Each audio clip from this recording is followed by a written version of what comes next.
আজকে আমার সাথে যে বড় ঘটনাটা ঘটলো সেটা আজকে আমি তোমাদের সাথে শেয়ার করব।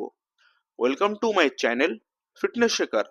সো আজকে গেছিলাম কলকাতা বুক ফেয়ারে।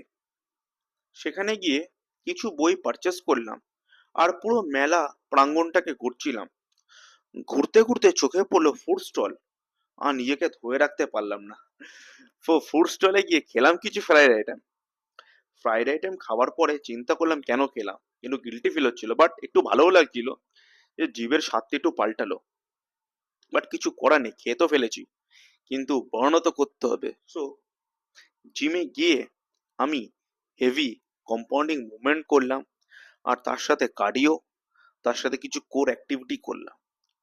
আমার যে বন্ধুরা আছো যারা মাঝে সাঝে একটুখানি জাঙ্ক ফুড খেয়ে নাও, আমি তাদেরকে সাজেস্ট করব তারা এই কম্পাউন্ডিং মুভমেন্ট করবে, আর আমি যে ওয়ার্কআউট প্যাটার্নটা দেখাচ্ছি সেই প্যাটার্নটা ফলো করবে, আর নিজের ডায়েটটাকে স্ট্রিক্ট রাখবে, আর সারাদিন ডিটক্স ওয়াটার কনজিউম করবে। ডিটক্স ওয়াটার কনজিউম করলে বডিতে ব্লোটিংনেস আসে না।